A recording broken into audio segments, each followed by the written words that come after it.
साल का दूसरा सूर्य ग्रहण 2 अक्टूबर को पड़ रहा है। प्रतिपदा का श्राद्ध और अमावस्या पूर्णिमा का श्राद्ध 2 अक्टूबर को है। दूसरा सूर्य ग्रहण भी 2 अक्टूबर को लगेगा। ऐसे में लोगों के मन में ये चिंता है कि ग्रहण में श्राद्ध कर्म कैसे करें या नहीं। आइए जानते हैं इस बारे में। क्या ग्रहण में श्राद्ध कार्य कर सकते हैं? 17 सितंबर दिन मंगलवार से पितृपक्ष की शुरुआत हो गई है। सबसे खास बात यह है कि 17 सितंबर के दिन साल का दूसरा और अंतिम चंद्र ग्रहण लग चुका है। इस बार पितृपक्ष 2 अक्टूबर को समाप्त होगा। पितृपक्ष में लोग पितरों की आत्मा को शांति पहुंचाने और मोक्ष की प्राप्ति के लिए तर्पण, पिंडदान, श्राद्ध आदि कर्म करते हैं। ये पूरे 16 दिनों तक किए जाते हैं। मान्यता है कि पितृ पक्ष में प्रसन्न होते हैं। आपको बता दें कि पितृपक्ष की शुरुआत अश्विन माह के कृष्ण पक्ष की परिपदा तिथि से होता है। इस बार पितृपक्ष के दिन 2 अक्टूबर को ग्रहण का साया रहेगा। ऐसे में बहुत से लोगों के मन में ये सवाल या चिंता होगी कि कहीं कोई अशुभ संकेत तो नहीं, कुछ बुरा तो नहीं होगा। उनके जीवन में किसी भी ग्रहण का कोई नकारात्मक असर नहीं होगा, क्योंकि सूर्य ग्रहण इस बार भारत में दिखाई नहीं देगा। ऐसे में इनका सूतक काल भी देश में मान्य नहीं होगा। क्या ग्रहण में श्राद्ध कार्य कर सकते हैं? ग्रहण का भारत में जब कोई असर नहीं, तो ऐसे में घबराने या चिंता करने वाली कोई बात नहीं। आप पितृपक्ष में श्राद्ध कर्म बेफिक्री होकर विधि पूर्वक कर सकते हैं। जिन जिन पिंडदान करना है उसे आप उन तिथियों और समय अनुसार कर सकते हैं। 2 अक्टूबर को सर्वपितृ अमावस्या का श्राद्ध होगा। क्योंकि ग्रहण भारत में नहीं दिखाई देगा, तो इसमें चिंता की कोई बात नहीं। आप श्राद्ध कर्म कर सकते हैं। इन ग्रहण का कोई भी नकारात्मक असर पिंडदान, तर्पण, श्राद्ध कर्म पर नहीं होगा, ना ही पितृ नाराज होंगे।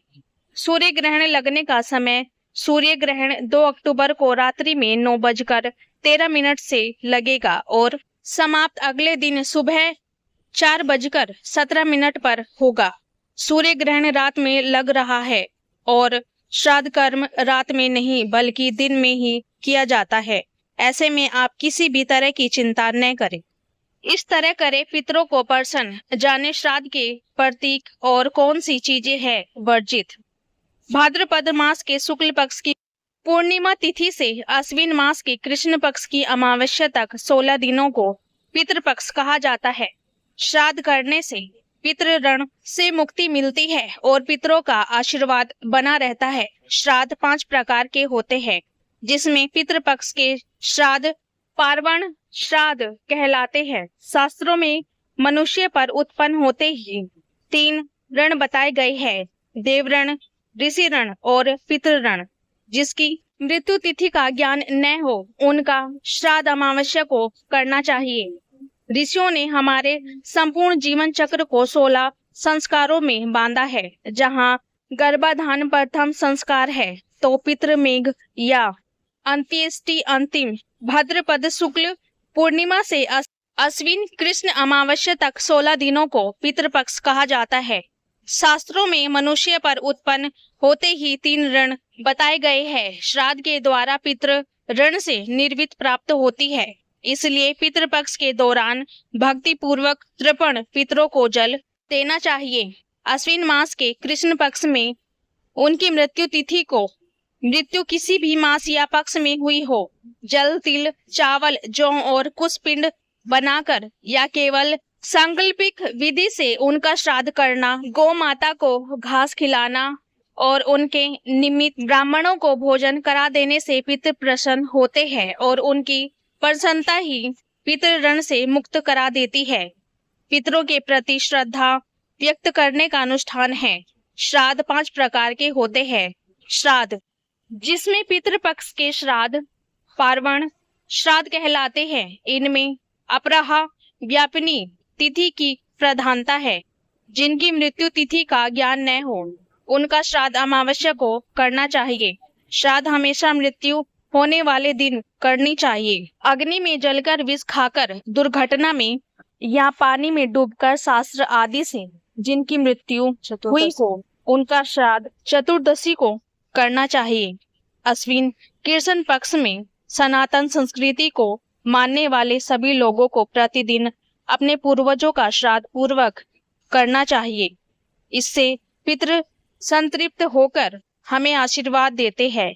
अश्विन मास का कृष्ण पक्ष पितरों के लिए पर्व का समय है। इसमें ये पिंडदान और तिलांजलि की आशा लेकर पृथ्वीलोक पर आते हैं। इसलिए श्राद्ध का प्रतित्याग न करें, पितरों को संतुष्ट जरूर करें। श्राद्ध के प्रति कुछ तिल या गाय, कौवा और कुत्ते को श्राद्ध के तत्व के प्रतीक के रूप में माना जाता है। कुसा के अग्रभाग में ब्रह्मा, मध्य में विष्णु और मूल भाग में भगवान शंकर का निवास माना गया है। कौवा यम का प्रतीक है जो दिशाओं का फलित बताता है। गाय को वैतरणी से पार लगाने वाली है। दैनिक जीवन में भी भोजन की पहली मंडकी गाय को देते हैं। श्राद्ध का एक अंश कुत्ते को देने से यमराज प्रसन्न होते हैं। श्राद्ध में ब्राह्मण पूजा अनुष्ठान, उद्यापन, कथा, विवाह आदि में चाहे ब्राह्मणों की परीक्षा न करे, लेकिन पितृ कार्य में अवश्य करे। समस्त लक्षणों से युक्त, हाथ का सच्चा, व्यवहारिक व विधान, शील एवं सद्गुणों से युक्त, 3 पीढ़ियों से विख्यात ब्राह्मणों के द्वारा संयत रहकर श्राद्ध संपन्न करे। श्राद्धकर्ता के लिए वर्जित। श्राद्धकर्ता को पितृपक्ष में अक्षोर कर्म यानी बाल या नाखून नहीं कटवाने चाहिए।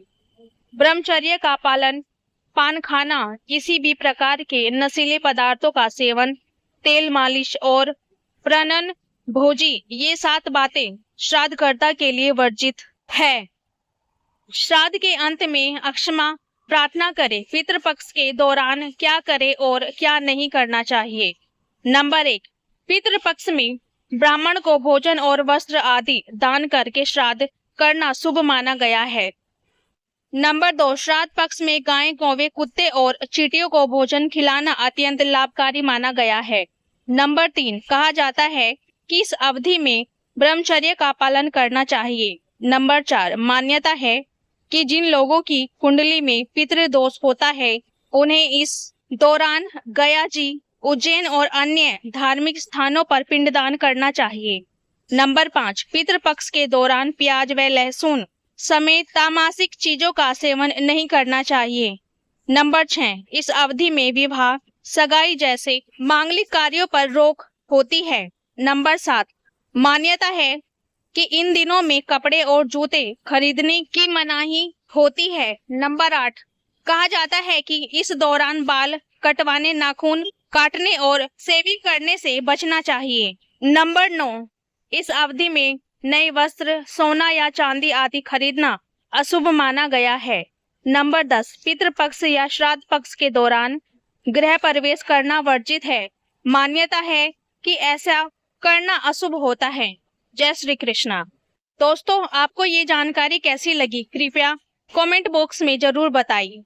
वीडियो पसंद आया हो तो लाइक करें और ऐसी ही और भी बहुत सारी कहानियां सुनने के लिए हमारे चैनल को सब्सक्राइब जरूर करें।